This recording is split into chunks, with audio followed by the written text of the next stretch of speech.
오늘 사도행전 2장 1절에서 13절 말씀을 보겠습니다. 사도행전 2장 1절에서 13절 말씀 교독하겠습니다. 저와 여러분이 마지막 13절은 함께 보겠습니다.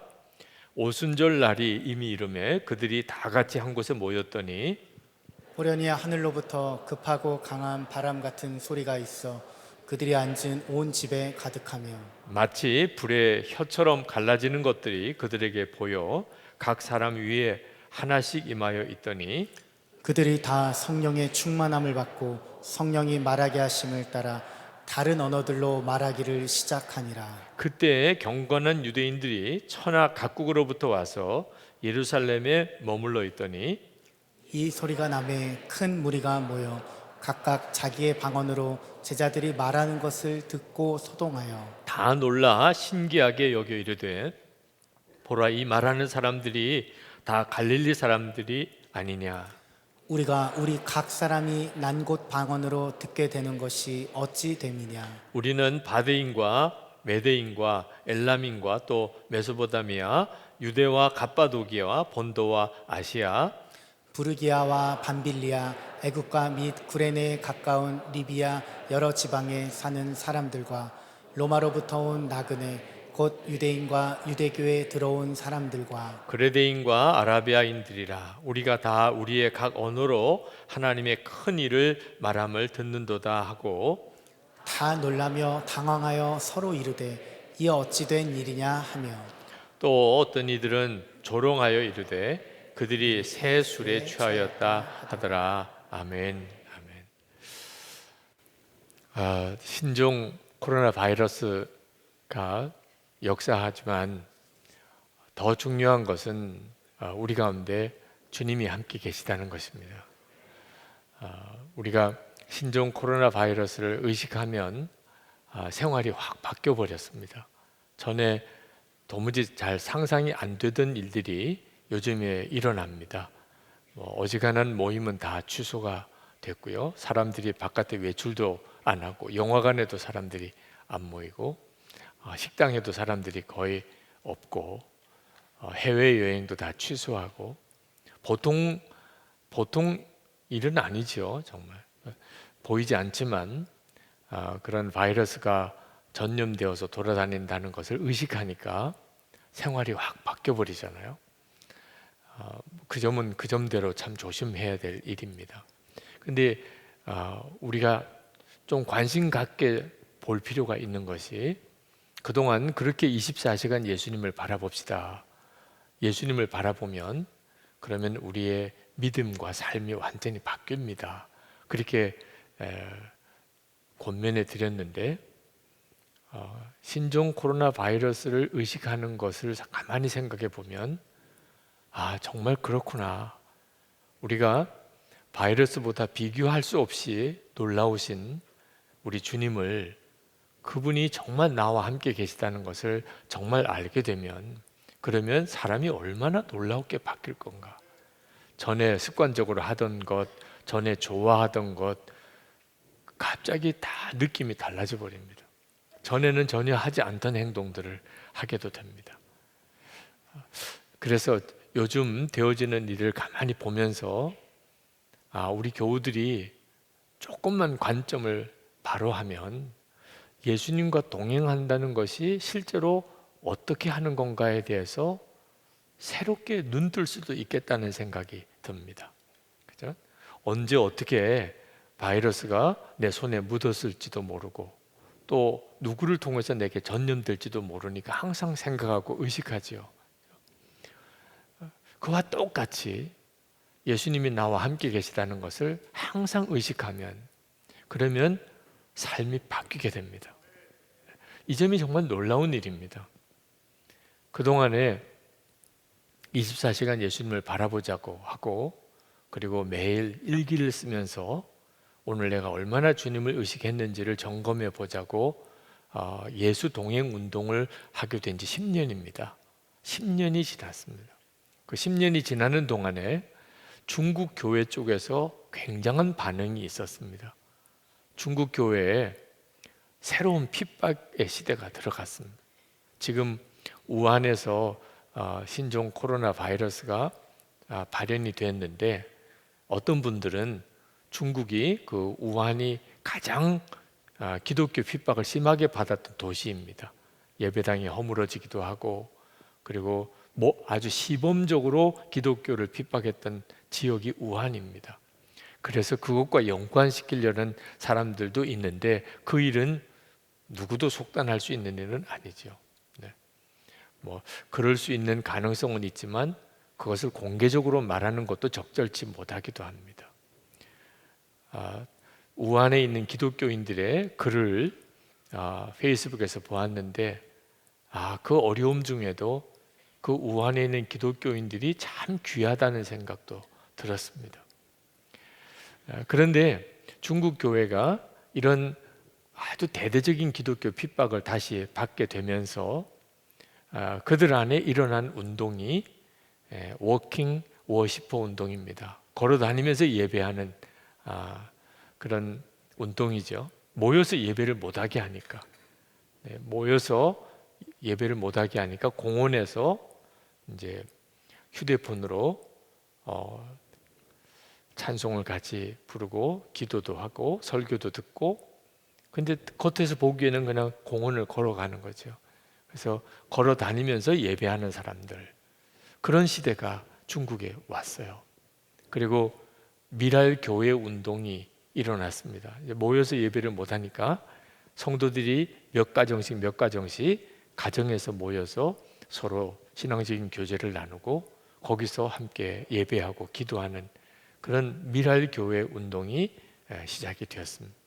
자, 이 일을 위해서 24시간 예수님을 바라보고 매일 일기를 쓰면서 주님과 동행하는 이 일이 너무너무 중요하다고 깨닫고 요청이 왔었어요.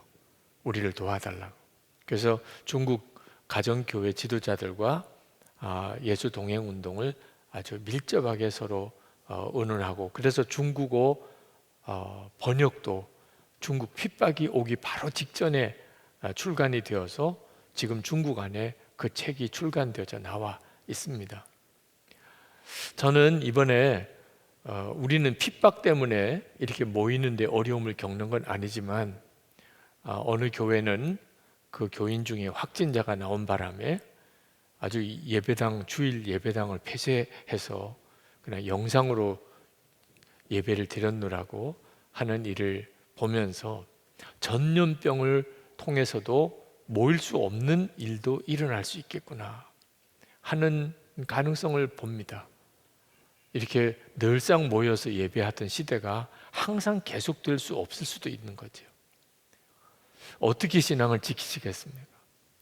교회에 모일 수가 없다면 누구가 여러분에게 말씀을 가르치거나 또는 설교하거나 하지 못하다면 여러분은 어디서 은혜를 받겠습니까?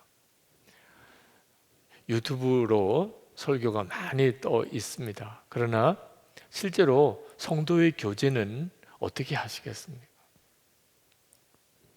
24시간 예수님을 바라보고 개인적으로 주님과 동행하며 그리고 서로 떨어져 지내도 한 공동체를 이루는 그런 동행일기 나눔방을 우리 훈련하는 한 10년 동안의 세월이 지금 우리 교회 성도들에게 얼마나 중요한 실습이 되는가 하는 생각이 듭니다.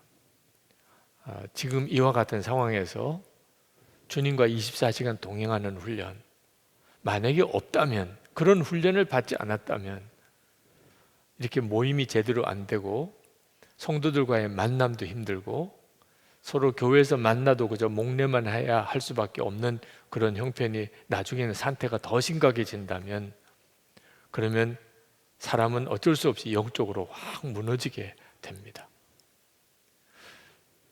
또 작년 하반기에 그렇게 1시간 기도 운동을 시키셨습니다. 그때는 뭐 특별한 그런 절박한 어떤 문제들이 있었던 때가 아니었어요. 그런데 1시간 기도 운동을 기도원에 가서도 특별히 기도 집회도 하고 교회 안에서 교구별로도 기도 모임을 갖고 그렇게 1시간 기도 운동을 해왔습니다. 무슨 하나님이 뜻이 있는 모양이다. 그런 생각을 했는데 올해 들어오면서 갑자기 지금 이와 같은 일이 벌어져요. 오늘도 새벽기도 나가서 어쩔 수 없이 새벽기도 인원도 많이 줄었어요. 이렇게 사람들이 모이는 자리에 사람이 모이는 것에 대해서 마음이 이렇게 거리낌이 자꾸 생기죠. 이때 그동안에 하나님이 우리를 엄청나게 기도 훈련을 시켰던 까닭이 깨달아졌어요. 정말 우리가 쉽지 않은 때에 지나가는데 이번 신종 코로나 바이러스가 우리에게 주는 굉장히 중요한 교훈은 우리에게 영적으로 겨울과 같은 때가 만약에 온다면, 개인적으로 그렇든 나라에서 그렇든 전 세계적으로 그렇든 영적으로 겨울과 같은 때가 온다면, 모일 수가 없는 상황이 온다면, 그럴 때 우리가 어떻게 믿음을 지켜나갈 준비가 되어 있는가 하는 것입니다. 우리가 정신 똑바로 차리고 주님을 바라보는 눈을 떠야 하겠습니다. 바이러스를 두려워하는 것보다 늘 나와 함께 계시는 주님을 바라보는 믿음의 힘을 여러분이 더욱 의지해야 합니다. 암이 재발되어서 온 어느 여집사님을 위해서 기도하다가 하나님이신 마음이 암을 묵상하지 말고 예수님을 묵상하시라는 권면을 드렸었습니다. 암도 있고 예수님도 내 안에 계시면 당연히 예수님을 바라봐야 되는데 암만 더 생각하게 됩니다. 암하고 예수님하고는 비교가 안 되는 정도의 엄청난 차이가 있어도 우리에게는 암이 더 커 보이는 거예요. 주님을 바라보는 눈이 뜨이지 않은 사람에게는 암이 훨씬 큽니다. 그래서 점점 더 몸도 망가지는 거예요. 예수님을 바라보는 것이 자연스러워지고 주님이 나와 함께 계시는 것이 믿어지는 일은 이건 엄청난 능력입니다. 그 일은 하루아침에 그렇게 하자고 되어지는 게 아니라는 겁니다. 주님을 바라보는 눈이 계속해서 열려지기를 힘쓰시기를 바랍니다. 이와 같은 때를 지나면서 예수 동행일기 내가 다시 쓰기 시작해야 되겠다. 매일 주님과 함께 동행하는 것을 점검하고 살아야 되겠다. 그리고 빨리 나눈 방을 다시 일으켜야 되겠다. 그죠? 나눈 방에 함께 했던 분들 함께 다시 서로 일기를 쓰면서 서로 나누면서 영적인 교제가 든든하지 않으면 그러면 한 사람 한 사람씩 다 무너져 버리게 됩니다. 은혜가 충만했던 때가 언제였나 싶은 생각이 들 정도로 영적인 황폐함이 옵니다. 그리고 오늘 여러분에게 한 가지 좀 부탁을 드리고 싶은 것이 있는데, 새벽에 정말 기도를 많이 해야 될 때인데 새벽 기도에 왠지 좀 썰렁한 느낌이 들어서 안타까워하는 중에 선뜻 그런 마음이 들더라고요. 기도 특공대를 세우라. 지금 뭐 특별 새벽 기도를 하겠다고 교인들에게 광고하면 아마 교인들 중에는 엄청 힘드신 분들도 있으실 거예요. 그런데 꼭 수가 많아야만 기도가 살아나는 것은 아니에요. 기도원 300용사처럼 진짜 기도에 힘써야 될 기도의 특공대가 필요하다는 생각이 들었습니다. 여러분 중에 우리 교회의 새벽기도 불씨를 꺼트리지 않아야 되겠다, 그런 마음의 사명감이 있으신 분, 30일 동안 이번 월요일부터 30일 동안 작정을 하고 내가 기도의 불씨가 되겠습니다. 내가 새벽기도 기도의 불씨가 되겠어. 새벽기도에 참석하는 것과 함께 아주 뜨겁게 큰 소리로 같이 기도하는, 기도의 불을 일으켜내는, 그리고 매일 1시간 꼭 기도하는 일을 책임지는, 그래서 우리 교회 전체가 기도의 불이 꺼지지 않도록 하나님이 지난 작년 하반기 6개월 동안 계속 1시간 기도를 시켜왔던 그 기도의 불이 꺼지지 않고 계속 기도의 불이 일어날 수 있도록, 그래서 성도들이 어느 곳에 있든지 다 기도의 힘을 얻을 수 있도록 그 일을 위해서 나 헌신하겠습니다 하시는 분들은 신청을 받겠습니다. 네. 그건 특공대라 제가 누가 해달라고는 말을 안 하겠습니다. 우리 최양락 목사님이 우리 교회에 기도 담당 하시는 목사님이신데 최양락 목사님에게 저도 함께 하겠습니다. 정말 그 일에 대해서 마음에 자원하시는 분들은 신청을 해주시면 좋겠습니다. 그래서 한 30일 동안 기도의 사명자들, 기도의 불씨를 역할을 하겠다고 결단하는 분들이 좀 일어나 주시면 좋겠습니다. 그래서 수천 명, 수만 명의 기도를 감당할 수 있는 그런 역사가 있기를 원합니다. 힘들고 어려운 일이 생길수록 우리가 꼭 명심해야 될 것은 성령의 충만한 역사는 예루살렘이 가장 영적으로 힘들었을 때 임했다는 사실입니다. 성령의 충만한 역사가 임하면 그 어려운 형편 속에서 놀라운 하나님의 일이 이루어집니다. 예수님이 십자가에 죽으시고 그리고 부활 승천하셨는데 예수님이 부활 승천하신 것은 그 제자들 한 500여 명의 예수님을 따르던 제자들 외에는 아무도 몰랐습니다. 예루살렘에 있던 많은 사람들은 예수님이 부활 승천하셨다는 것 자체를 몰랐어요. 그리고 제자들은 여전히 예수님과 같이 붙들려서 죽임을 당할 위협 속에 있었습니다. 예루살렘은 굉장히 힘들었던 상황이었죠. 그런데 그때 예수님께서 제자들에게 이제 너희들이 성령을 받을 테니 이 살벌한 예루살렘을 떠나지 말고 기도하고 기다리라.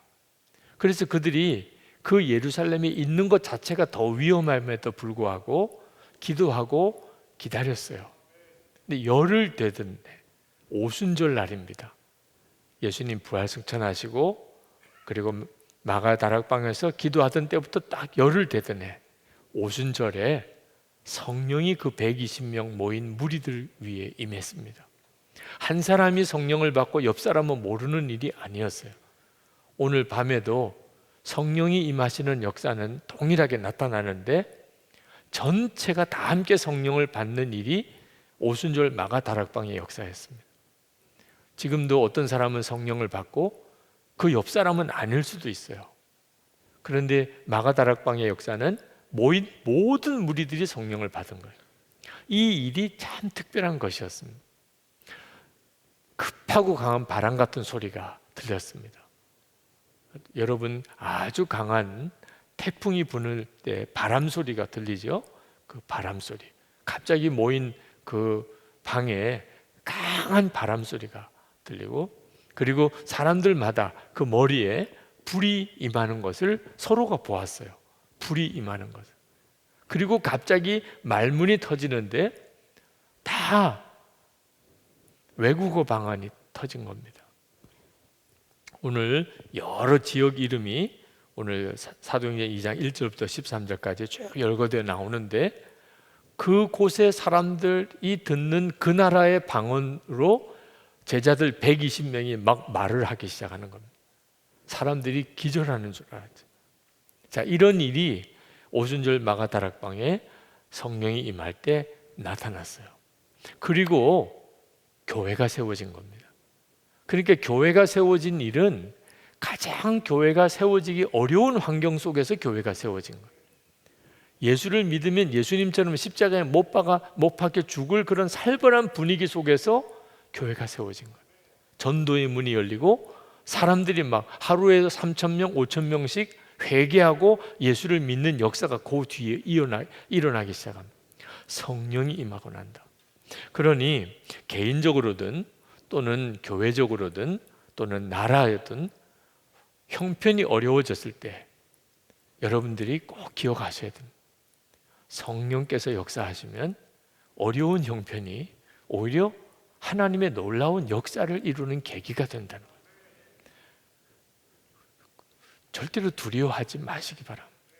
지금 신종 코로나 바이러스가 유행하고 여러 가지로 집회나 기도 모임이나 수련회나 어려움을 많이 겪습니다. 조심할 것은 정말 조심해야 되니까 우리도 지혜롭게 일을 처리해야 합니다.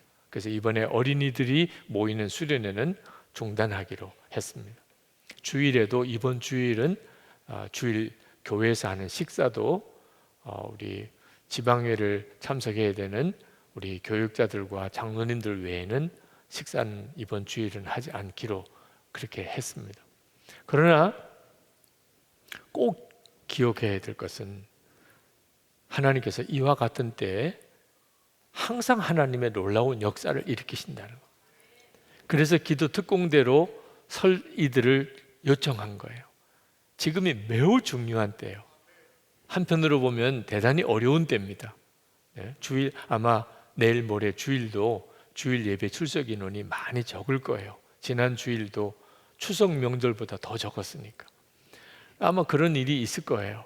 그러나 하나님의 역사는 전혀 새로운 곳에서 놀랍게 일어나게 됩니다. 그게 바로 성령의 충만한 역사예요. 그러니까 성령의 충만한 역사가 있도록 우리가 기도해야 합니다. 오순절 마가다락방에 임했던 성령의 역사가 지금도 계속 임하느냐 하는 것에 대한 논란이 있습니다. 어떤 사람은 그때로 끝났다, 어떤 분들은 지금도 계속된다, 그런 신학적인 논란이 있어요. 그래서 교파마다 약간씩은 그 점에 대해서 주장하는 게 다릅니다. 저는 지금도 그 오순절 마가다락방의 성령의 역사는 계속 이어진다고 저는 그렇게 믿습니다. 사도행전 9장에 보면 19장에 보면 사도 바울이 에베소 교회를 방문했을 때 이미 예수 믿는 사람이 있다는 것을 알았어요. 그런데 그들에게 사도 바울이 질문을 하나 합니다. 당신들이 믿을 때에 성령을 받았느냐? 그렇게 질문해요. 그들은 모른다고, 우리는 성령이 뭔지를 모릅니다. 예수님에 대해서 복음은 들었었는데 성령은 모릅니다. 그래서 사도 바울이 그들이 성령을 받기를 위해서 기도하고 성령이 임합니다. 자, 이 말은 오순절 마가다락방에 성령이 임한 것으로 끝이 아니었다는 겁니다. 그 이후에 에베소 교회에도 또 성령이 임하고 그렇게 계속 성령이 임하는 역사가 사도행전에 계속 이어집니다. 이 일은 지금도 계속됩니다. 여러분, 우리가 성령을 받아야만 신앙생활을 제대로 할 수가 있게 됩니다. 우리가 상식적인 차원에서 사는 거, 세상 사람도 그렇게 살고 우리도 그렇게 살고, 그건 아직 성령의 역사라고 말하기가 어렵습니다. 세상 사람도 그 정도는 살아내요. 예를 들어서 우리가 어려운 사람을 도와요. 세상 사람도 어려운 사람 돕잖아요, 그죠? 우리가 우리에게 아주 미워하는 사람 용서도 해요. 세상 사람도 어느 정도는 그렇게도 합니다. 또 술, 담배 그런 방탕한 생활 하지 않고 아주 절제하고, 세상 사람도 그렇게도 하는 사람들도 있죠. 자, 그런데 성령을 받은 삶은 차원이 달라져 버립니다. 세상 사람이 도대체 흉내 낼 수 없는 거예요. 모세가 바로 왕 앞에 갔을 때 10가지 이적을 행합니다. 그런데 어떤 이적은 애굽의 술사들도 따라 흉내를 냈어요. 예를 들면 지팡이를 던져서 뱀이 되게 할 때 애굽 술사들도 자기들의 지팡이를 던져서 뱀이 되게 합니다. 나일강 피로 변하게 만들 때 애굽 술사들도 피로 변하게 만들어요. 그 나일강에서 개구리들이 막 올라오게 만들 때 애굽 술사들도 똑같은 일을 흉내냈다고 그랬습니다. 근데 그 뒤에 이제 먼지가 이가 된다든지 하는 그 다음 이적부터는 애굽 술사들이 따라하지를 못합니다. 하나님만이 하실 수 있는 역사가 있어요. 세상 사람들이 다 인정할 수밖에 없는, 이건 도무지 우리가 할 수 있는 일이 아니라, 이번에 여수에 예수 동행 세미나, 목회자 예수 동행 세미나를 하고 왔습니다. 그 여수라는 도시는 손양원 목사님이 계시던 애양원이 있는 도시입니다. 여수가 참 남달리 교회가 많고 예수 믿는 사람들이 많은 까닭이 그런 이유가 있어요. 그 손양원 목사님 같은 경우는 자기 두 아들을 죽인 안재선이라는 공산당 청년을 용서할 뿐만 아니고 양자를 삼은, 그래서 그 안재선의 아들이 목사가 되죠. 세상 사람들이 어떻게 그렇게 할 수가 있나. 그게 바로 성령 충만한 역사입니다. 이런 일은 성령에 충만한 사람만이 할 수가 있는 일이에요. 그러니까 우리가 예수를 믿게 될 때 반드시 기억해야 될 것은 성령으로 충만해야 제대로 예수 믿는 삶을 살아내게 됩니다. 그래서 성령의 충만한 역사는 오순절 마가다락방에만 임한 게 아니고 예수를 믿는 성도들이 있는 모든 곳에 주님은 허락하기를 원하세요. 지금도 마찬가지, 오늘 이 시간도 마찬가지예요. 여러분 중에 내가 예수님을 믿지만 그러나 다른 사람들과 예수 안 믿는 가족들이나 친척들, 특별하게 그 사람들이 놀랄 정도로 내 생활이 다르지는 않다. 야, 당신은 어떻게 그렇게 삽니까? 그 중에 하나가 이번 시리즈 설교의 주제인 마음까지 하나가 되는, 용서할 수 없는 사람을 용서하고, 사랑할 수 없는 사람을 사랑하고, 기뻐할 수 없는데 기뻐하고, 감사할 수 없는 일을 감사하고, 이런 역사가 세상 사람들이 볼 때는 어떻게 당신들은 그렇게 사느냐 하는 거예요. 이런 삶을 만약에 여러분이 살아내고 있지 못하다면 이유는 하나예요. 여러분이 특별히 나빠서 그런 게 아니고 성령의 충만함으로 신앙생활을 하지 않고 있기 때문인 것입니다. 성령의 역사는 해도 되고 있어도 되고 없어도 되는 게 아닙니다. 성령의 역사가 없이는 신앙생활 자체가 안 되는 거예요. 여러분에게 있어서 신앙생활이 능력 있는 삶이 아니라면 딱 하나입니다. 성령의 충만함으로 살고 있지 않은 거예요. 옥하는 목사님이 쓰신 책, 내 마음을 찢어라, 그런 제목의 책에서 조영기 목사님과 만났던 이야기를 거기에 기록을 하셨어요.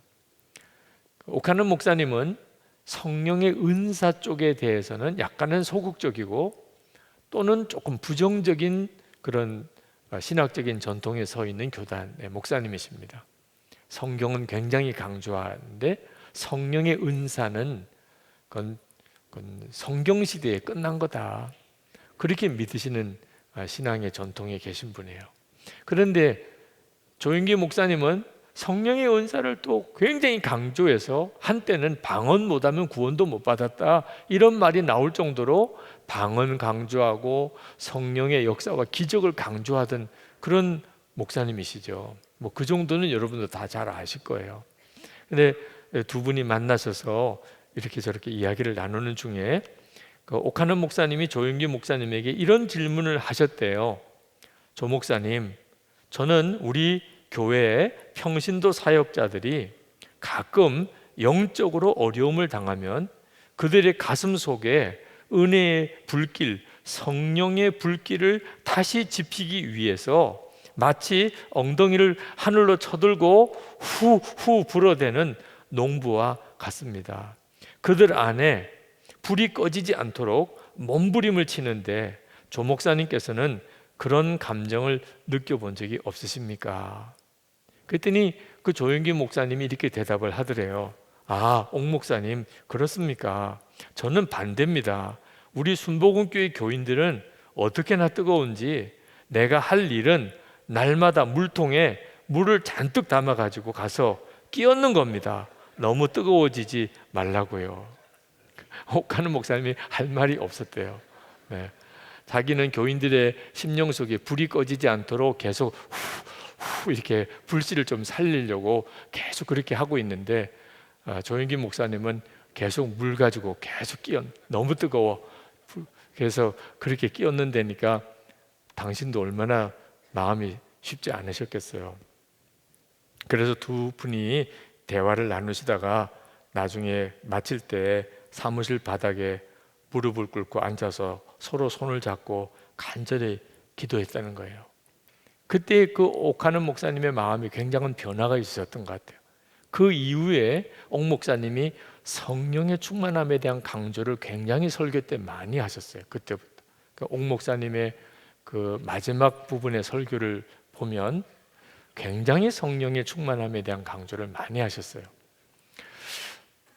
이건 대단히 중요한 문제예요. 지금 우리들에게도 그래요.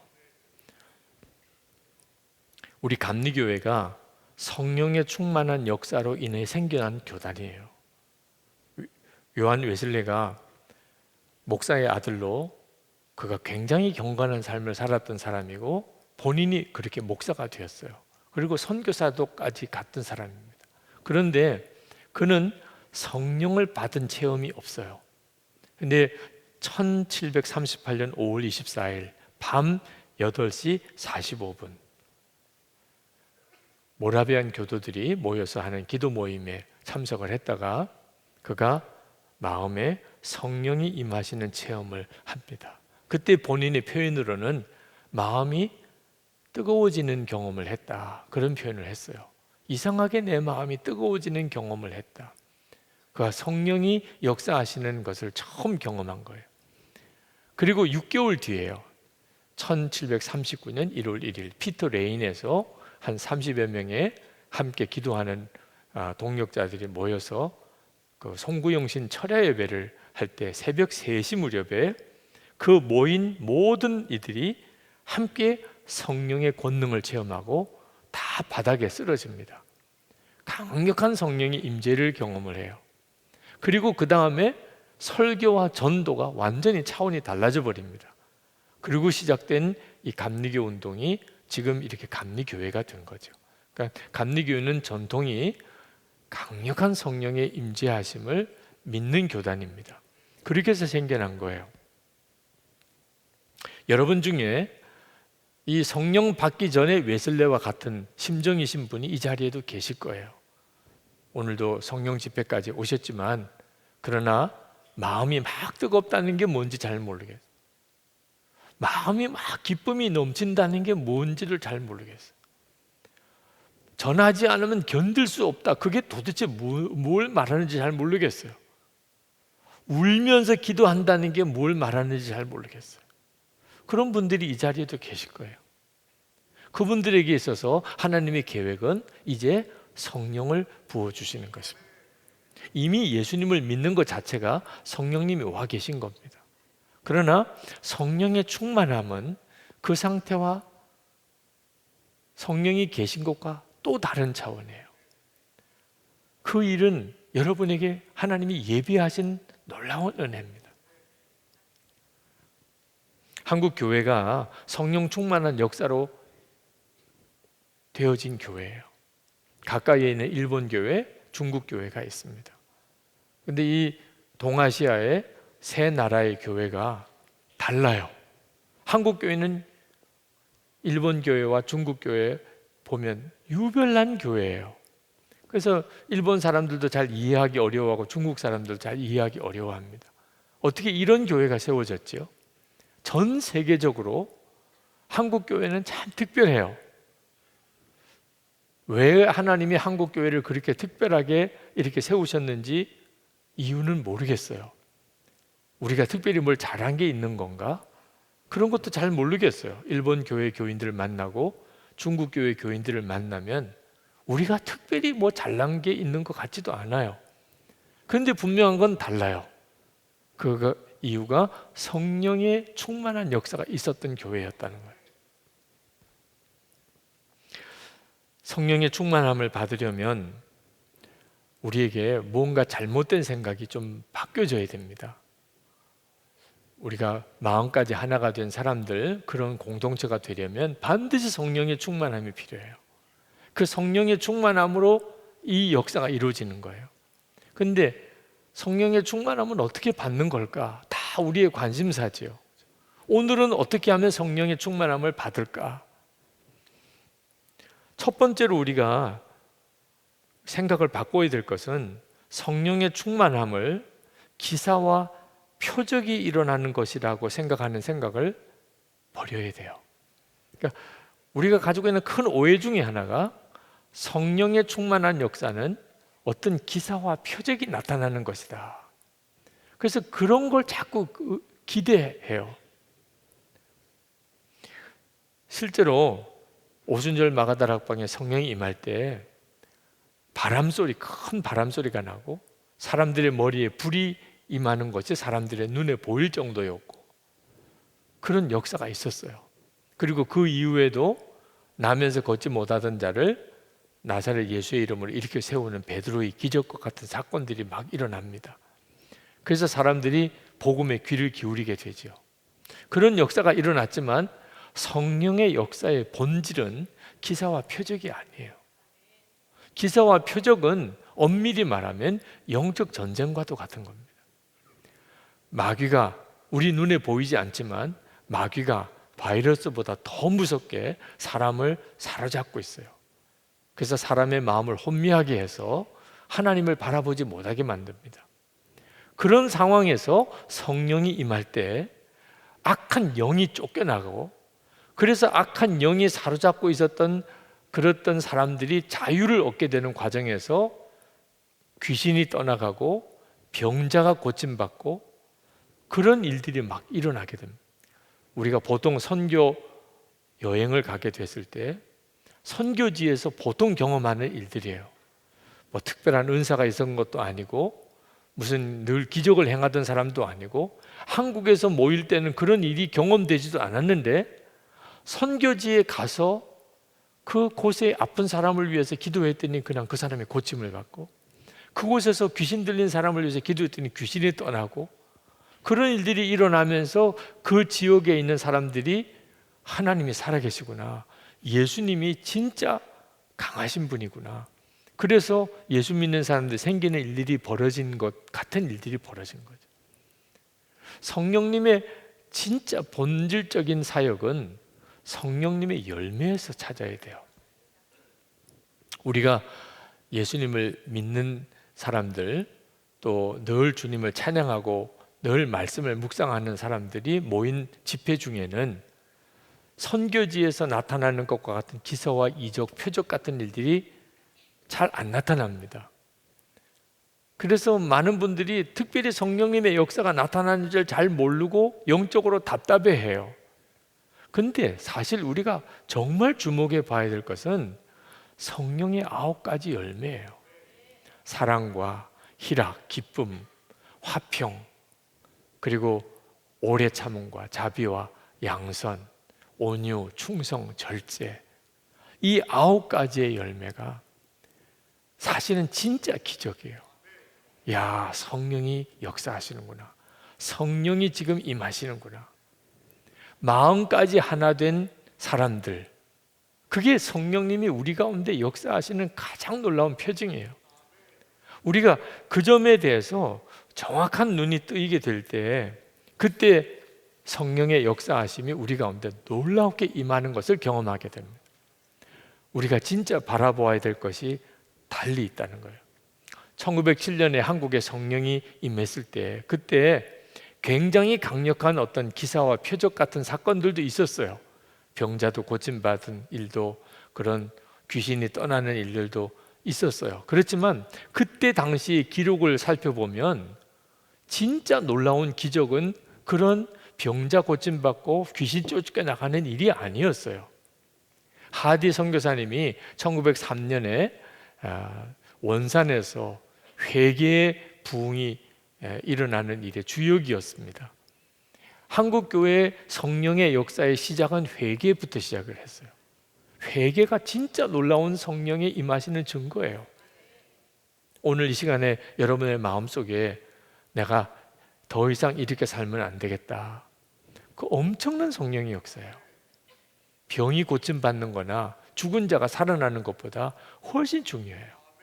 하디 선교사님은 한국교회에서 사역을 하면서 사실 이렇게 교회를 순방하고 돌아오면 정말 몸부림치면서 울면서 기도하셨다고 그래요. 한국 교인들에게 너무 마음에 상처가 되고 실망했기 때문입니다. 주일 예배 안 드리는 것은 뭐 보통이고 교인인데도 주일에 교회를 안 나와요. 그리고 도박을 하고 그리고 교회 돈을 엉뚱한 대로 횡령해서 쓰고 거짓말을 어쩌면 그렇게 잘하고 또 어떻게 그렇게 싸우고, 그리고 아주 성적으로 방탕해서 세상 사람들하고 뭐 타락한 삶을 사는 건 거의 똑같아. 그래서 성찬을 받지 못하게 해야 될 정도로, 당신은 성찬 받지 마세요, 당신은 성찬 못 받습니다, 그래야 될 정도로. 하디 선교사님은 세례를 준 사람이 적어요. 왜? 세례 줄 만한 사람이 없는가, 한국 교인들 중에. 그랬던 한국 교인들이었어요. 그런데 하디 선교사님부터 회개가 터지죠. 그 교인들을, 한국 조선 교인들을 그렇게 탓하고, 한국 교회 부흥이 안 되는 것은 우리 한국 교회 교인들이 신앙생활이 시원치 않다고 생각했던 것이 잘못 생각했던 거구나. 내가 성령님을 의지하지 않으니까, 그러니까 한국 교인들이 하나님의 역사를 경험하지 못한 것이, 그걸 회개하면서 이제 회개 운동이 터진 거거든요. 그리고 성령께서 강력하게 한국 교회에 임하시게 되면서 일어난 가장 첫 번째 일이 미워했던 거 회개하고 용서하고 하나 되는 거예요. 그때 당시에 기록을 보면 시어머니와 며느리가 회개하고 하나 됐다는 기록이 엄청 많이 나와요. 우리 한국은 아주 고부간의 갈등은 그때나 지금이나 심각한 문제 같아요. 성령 받으면 시어머니와 며느리가 회개하는 거예요. 며느리가 시어머니 가서 용서를 구하고, 시어머니가 며느리에게 용서를 구하고, 그리고 서로 눈물로 회개하고, 그리고 또 하나, 돈 떼어먹고 안 갚은 거 갚는 거예요. 막 기도하다가 너무너무 애통함이 와요. 내가 누구한테 돈 빌린 거 아직도 안 갚고 있구나. 그래서 그날 저녁 집회가 끝나면 그날 밤으로 가서 그 자기가 돈 빌린 집에 가서 다 돈 갚고 미안하다고, 죄송하다고. 그러니까 마을 사람들이 이게 무슨 일이냐 싶은 거예요. 기독교인들이 돈 갚고 빌린 거 다 갚고 하는데 교회 가서 자기가 회개했다고. 그래서 마을 사람들이 그것 때문에 구경 올 정도로 교회에 도대체 무슨 일이 일어나서 그런가. 이런 일들이 진짜 성령의 역사였던 거예요. 싸운 교인들 사이에 서로 화해가 되고, 선교사님과 한국교회 지도자들이 사이가 아주 안 좋았어요. 선교사님은 한국교회 지도자들이 자질이 없다고 탓하고, 우리 한국교회 지도자들은 선교사님들이 너무 쌀쌀맞고 냉정하고 그러다고 서로 사이가 안 좋고, 한국교회 주도권을 도대체 누가 주고 가느냐, 이 문제 때문에 서로 보이지 않게 실랑이를 하고. 그런데 성령이 임하고 난 다음에 선교사님과 한국교회 지도자들이 서로 뜨겁게 포옹하고 용서를 구하고, 이런 일들이 막 예배 때마다 일어나는 거죠. 그게 진짜 성령의 역사였어요. 아, 이게 성령의 역사구나. 우리가 그 점에 대해서 정말 알고, 성령께서 여러분 속에 오늘 뭔가 역사하시고 말씀하시면 순종해 보세요. 그러면 불이 임한다는 게 뭔지, 급하고 바람 같은 소리가 들린다는 게 뭔지, 정말 기사와 표적이 나타난다는 게 뭔지 우리의 삶 속에서 경험되기 시작해요. 또 하나가 성령 받는 게 어렵다고 생각하는 거예요. 많은 사람이 그렇게 생각해요. 성령 받는 사람이 쉽지 않으니까 그건 어려운 거야. 그렇지 않습니다. 성령은 선물로 받는 거예요. 사도행전 2장 38절에 너희가 회개하여 각각 예수 그리스도의 이름으로 세례를 받고 죄 사함을 받으라. 그리하면 성령을 선물로 받으리니. 성령은 선물로 받는 거예요. 선물은 노력해서 받는 게 아니죠. 제가 오늘 우리 전도 간증하신 우리 집사님에게, 성도님에게 제가 책을 하나 선물로 드렸거든요. 그래서 준비해서 사인해서 전도 간증하시는 분들에게 선물을 드리는데, 그때 그분이 하시는 일은 뭐죠? 제가 선물 드리면 감사합니다 그러면 되는 거예요. 선물 받는 건 노력이 필요가 없어요. 그죠? 하나님이 오늘 이 밤에 여러분에게 다 선물을 주시고 싶으세요. 그게 성령님이에요. 그러니까 얼마나 쉬운 거예요. 기대하세요. 여러분이 오늘 기도하실 때 하나님께서 여러분의 마음의 심령에 성령을 부으시고 여러분이 그걸 알게 됩니다. 아, 성령님이 내 속에 지금 역사를 하기 시작하는구나. 또 하나가 성령을 받는 일은 굉장히 쉬워요. 우리가 오랫동안 성령의 충만함을 경험하지 못하는 이유는 하나님이 아직도 때가 안 돼서 안 주시는 게 아니고 우리가 준비를 하지 않고 있으니까 못 주실 뿐이에요. 우리가 준비만 되면 오늘 누구나 다 성령을 받아요. 오순절 날에 성령을 주신 이유는 그날 성령을 주시기로 하나님이 이미 예언하셨기 때문에 오순절에 성령이 임할 것을. 그전에는 율법을 하나님이 돌판에다 적혀 주셨지만 이제는 그 율법을 사람의 마음에다가 심어 주실 것이다. 그게 하나님의 예언이었어요. 그 날이 오순절이었어요. 그러니까 그들은 열흘 동안 전심으로 기도를 하고 있어야 됩니다. 근데 지금은 이미 그 성령이 임한 시대이기 때문에 우리 안에 이미 성령이 와 계시고 이렇게 예수를 믿게 하고 오늘 기도하는 자리까지 오게 하신 분이에요. 그러니까 오늘 우리가 준비만 되면 바로 성령이 임하세요. 고넬료의 집에 베드로가 갔을 때 그들 이방인이었어요. 그런데 그들은 물 세례도 안 받은 사람들이었습니다. 그런데도 그날 그들이 준비되어져 있으니까 바로 성령이 그 고넬료의 집에 충만하게 임합니다. 오래 기다릴 필요가 없었어요. 열흘 동안 기다려야 받은 게 아닙니다. 지금은 준비만 되면 누구나 다 성령을 받아요. 물론 그 성령은 권능을 말합니다. 성령의 충만함을. 그래서 오늘 밤이 기대가 되는 거예요. 토미 테니가 간절한 매달림이라는 책에서 이렇게 썼어요. 과거 하나님은 경비행기가 착륙한 것처럼 이 땅에 성령의 능력으로 임하였지만 지금은 전보 여객기처럼 우리 머리 위를 순회 중이다.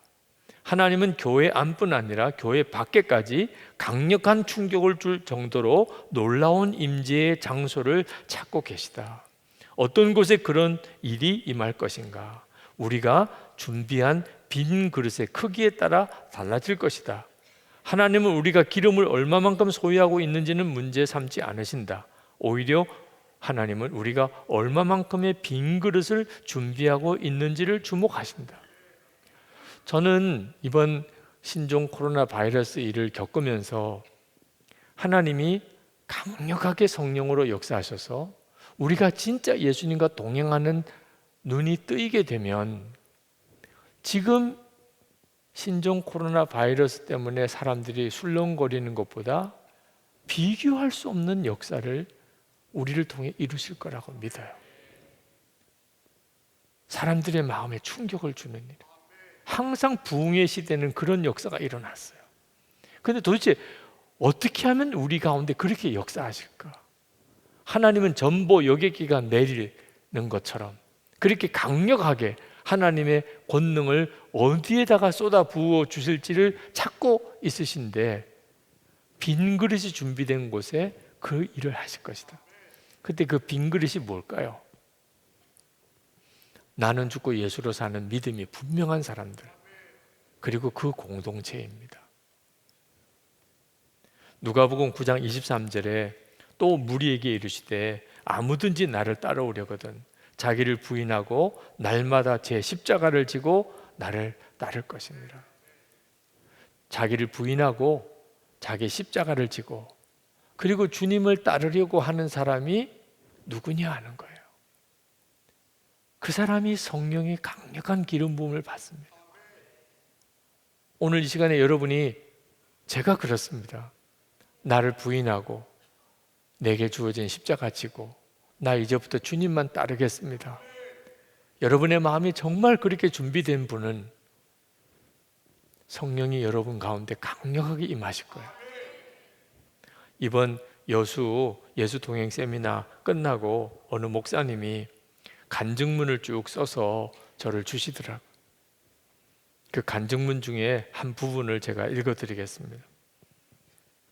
그 상당한 부분은 생략을 하고 한 부분만 제가 읽습니다. 저는 설교할 때마다 예수님의 은혜는 예수님이 죽어 내가 사는 것이고 내가 죽어 예수님의 영광을 나타내는 것이라고 설교했었습니다. 그런데도 불구하고 여전히 제 자아를 죽이지 못한 때문에 고민하고 있었는데, 그렇게 많이 묵상했던 갈라디아서 2장 20절, 내가 이미 그리스도와 함께 십자가에 못 박혔음을 실제로는 믿지 못하고 있음을 깨달았습니다. 얼마나 부끄럽고 죄송하던지요. 이제는 고백합니다. 나는 죽었습니다. 저녁 기도의 시간을 통해 얼마나 많이 부르짖었는지요. 나는 죽었습니다. 이제는 확실히 믿습니다. 이제는 주님의 역사가 나를 통해 이루어질 것을 기대하니 정말 감격스럽고, 기도를 마치고 집으로 돌아가는 발걸음은 정말 가벼웠습니다. 지난날 제 목회가 생각이 나서 많이 울고 많이 회개했습니다. 글을 쓰고 있는 지금 이 시간에도 마음의 찔림이 주님 앞에 죄송하고 또 죄송할 뿐입니다. 지금도 내 안에 임재해 계신 주님을 믿기에 이제는 더 이상 임재하여 주옵소서라고 기도하지 않겠습니다. 이제는 임재하신 주님을 느끼고 주님과 함께함을 누리며 순간순간 주님의 이름을 부르며 살고자 저도 동행일기를 기록하리라 다짐합니다. 나도 주님과 동행하면서 순간순간 아뢰고 묻고 응답하시는 주님의 음성을 들으면서 사는 행복을 꿈꿉니다. 정말 행복합니다. 조금 더 일찍 만났더라면 좋았을 텐데 지금도 늦지는 않았겠지요. 시작하고 넘어짐을 알지만 그때 다시 일어나겠습니다. 정말 고맙습니다. 여러분, 성령 충만한 사람은 바로 이런 분이에요. 무슨 세상 없는 어떤 기적이나 은사를 받았던 것으로 알 수 있는 게 아닙니다. 이런 변화는 3일 동안에 말씀을 듣는 중에 일어났어요. 이건 정말 놀랍죠.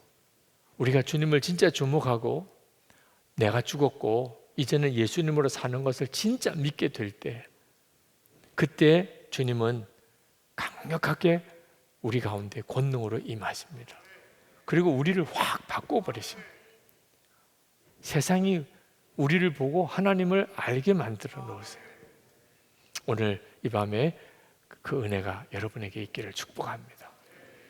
그래야만 비로소 마음까지도 하나가 되는 공동체를 이룰 수 있는 성도가